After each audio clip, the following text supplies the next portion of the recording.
எல்லாருக்கும் வணக்கம். இன்றைக்கி நம்ம பார்க்க போகிற ரெசிபி வந்து உப்பு உருண்டை. ஸோ அதுக்கு தேவையான பொருட்கள் வந்து ஒரு கப் இட்லி அரிசி, இல்லை நீங்கள் வந்து பச்சரிசி கூட இதுக்கு யூஸ் பண்ணிக்கலாம், உங்கள் சாய்ஸ். நான் இன்றைக்கி ஒரு கப் ஃபுல்லாக இட்லி அரிசி எடுத்துகிட்டு ஒரு 2-3 மணி நேரம் ஊற வச்சுக்கோங்க. உங்களுக்கு வந்து அவ்வளோ டைம் கூட இல்லைன்னா கொஞ்சம் சுடு தண்ணியில் அந்த மாதிரி ஊற வச்சிட்டிங்கன்னா ஒரு மணி நேரத்துலேயே அது ஊறிடும். ஸோ வந்து நல்லா ஊறி வந்திருக்கு பாருங்கள். இட்லி அரிசி வந்து நான் ஒரு 2 மணி நேரம் ஊற வச்சுருக்கேன். அதுக்கப்புறம் இதுக்கு தேவையானது வந்து வழக்கம் போல் கடுகு, உளுந்து, கடலைப்பருப்பு, அப்புறம் தேங்காவை வந்து நான் இந்த மாதிரி செதிலாக சின்னதாக வெட்டி வச்சுருக்கேன். இது ஏன்னா அந்த உப்பு உருண்டையில் சாப்பிடும்போது, கடித்து சாப்பிடும்போது ரொம்ப நல்லாயிருக்கும். பட் உங்கள் வீட்டில் வந்து பெரியவங்க இருந்தாங்கன்னா நீங்கள் வந்து துருவன தேங்காய் யூஸ் பண்ணிக்கலாம். அப்புறம் வந்து ஒரு இன்ச்சு இஞ்சி நல்லா பொடிசாக கட் பண்ணி வச்சுருக்கேன்.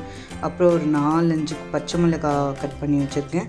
அப்புறம் கருவேப்பிலை. நான் எல்லாத்துலேயுமே நிறைய தான் சேர்த்துப்பேன், அதனால் நான் நிறைய எடுத்துக்கிறேன். உங்களுக்கு வேணும்னா நீங்கள் கம்மியாக எடுத்துக்கலாம். அப்புறம் ஒரு 2 சிட்டிகை பெருங்காயத்தூள்.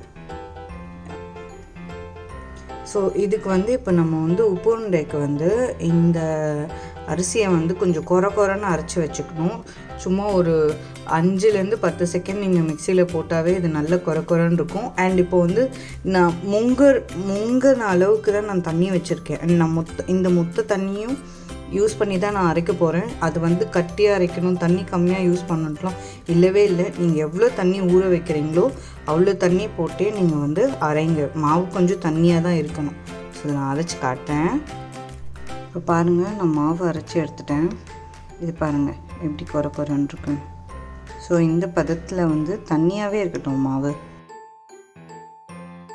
அடுப்பை பற்ற வச்சுட்டு நம்ம எண்ணெய் வந்து ஒரு டேபிள் ஸ்பூன் அளவுக்கு எண்ணெய் ஊற்றிக்கோங்க. 1-2 டேபிள் ஸ்பூன். இது கொஞ்சம் எண்ணெய் இருந்தால் நல்லா தான் இருக்கும். ஸோ உங்கள் ஹெல்த் கான்ஷியஸாக இருந்தீங்கன்னா நீங்கள் கம்மியாக ஊற்றிக்கோங்க. இல்லை உங்களுக்கு ஒன்றும் பிரச்சனை இல்லைன்னா ஒரு 1 டேபிள் ஸ்பூன் எண்ணெய் வரைக்கும் ஊற்றிக்கலாம். நீங்கள் எண்ணெய் ஊற்றிட்டு கடுகு ஒரு 2 டீஸ்பூன் போட்டுக்கோங்க.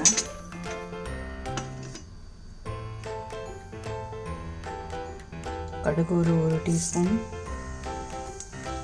கடலைப்பருப்பு நான் நல்லா 2 டீஸ்பூன் போட போகிறேன். ஏன்னா வந்து எங்களுக்கு வந்து அது ஒரு சங்கியாக அப்படியே வாயில் பட்டுச்சுன்னா ரொம்ப பிடிக்கும். அகெயின் உங்கள் வீட்டில் பெரியவங்க இருந்தாங்கன்னா, இல்லை உங்களுக்கு இந்த மாதிரி சங்கியாக இது பண்ண பிடிக்காதுன்னா, பல்லில் மாட்டுறது பிடிக்காதுன்னா நீங்கள் கம்மி பண்ணிக்கலாம் எவ்வளோ தேவையோ. அதுக்கப்புறம் ஒரு 2 டீஸ்பூன் நான் உளுந்து போடுறேன். இது கொஞ்சம் செவக்கட்டும்.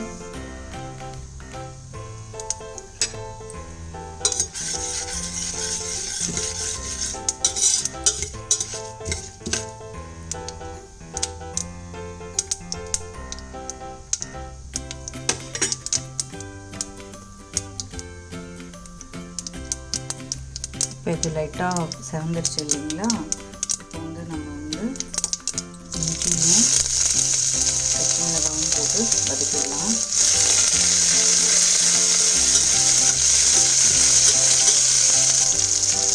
இது சும்மா ஒரு வதக்கின பின்பு நம்ம கருவேப்பிலை சேர்த்துப்போம்.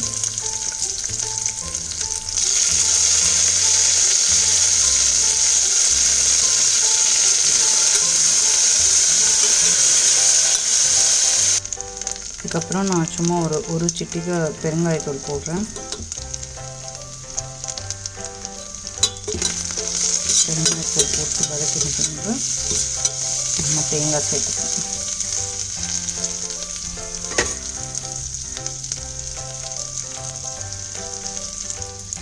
இப்போ நம்ம தேங்காய் சேர்த்துக்கலாம்.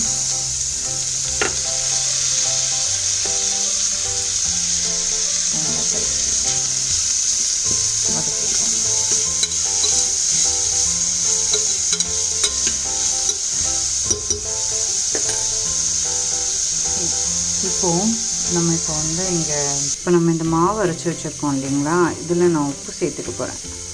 ஒரு 1.25 டீஸ்பூன் கரெக்டாக இருக்கும் அப்படின்ட்டு நான் சேர்க்குறேன். ஆனால் உங்கள் உப்பு பொறுத்து இருக்குது.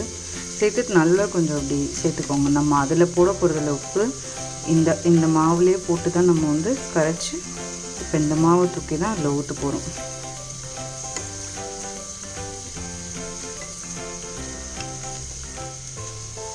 இதெல்லாம் வதங்கிடுச்சு இல்லைங்களா?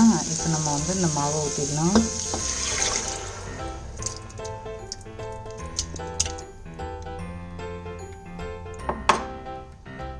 இந்த மாவு இதில் ஊற்றின அப்புறம் நம்ம கை விடாமல் ஒரு 5 நிமிஷம்லேருந்து 7 நிமிஷம் வரைக்கும் நம்ம கலரணும். ஃப்ளேமை கொஞ்சம் அதிகப்படுத்திக்கோங்க.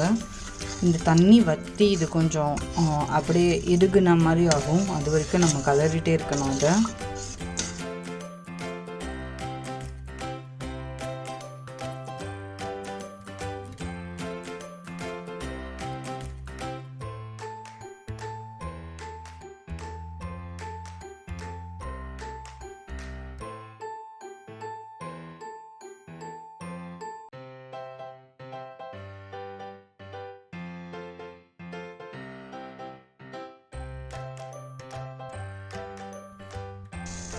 பார்த்திங்கன்னா நான் கலர்னா இந்த பாருங்கள் கீழே இருந்து அப்படியே வருதா, ஆல்மோஸ்ட் ஒரு உப்மா மாதிரி இருக்குது இல்லைங்களா?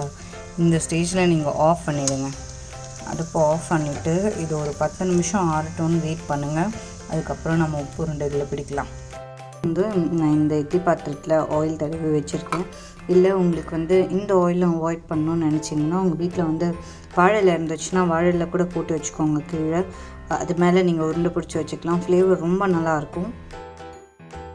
இதில் ஒரு சின்ன டிப் என்னென்னா, நீங்கள் ஒரு வாட்டி உருண்டை பிடிக்கிறதுக்கு முன்னாடி கொஞ்சம் கையை நினச்சிக்கிட்டிங்கன்னா இது ஷேப் ப்ராப்பராக வரும். உங்களுக்கும் ஈஸியாக இருக்கும் இது பிடிக்கிறது. இல்லைனா நீங்கள் ஒன்று பண்ணிவிட்டு அப்புறம் இன்னொரு பண்ணுறதுக்குள்ளே கையில் ஒட்டிக்க ஆரம்பிச்சு.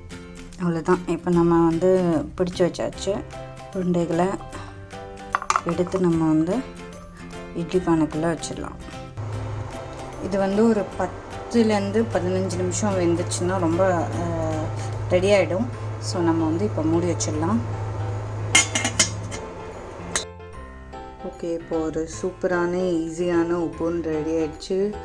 இது நல்ல ஹெல்த்தியான டிஃபன் ஸ்நாக்ஸ் எப்படி வேணால் நீங்கள் எடுத்துக்கலாம். லைக் எப்படி வேணால் சாப்பிட்லாம். தனியாக சாப்பிட்டாலும் நல்லாயிருக்கும். இல்லை ஒரு வெங்காய சட்னி, இல்லை வந்து ஒரு நல்ல இட்லி பொடியோடு சாப்பிட்டாலும் சூப்பராக இருக்கும். ட்ரை பண்ணி பார்த்துட்டு எப்படி இருக்குதுன்னு சொல்லுங்கள்.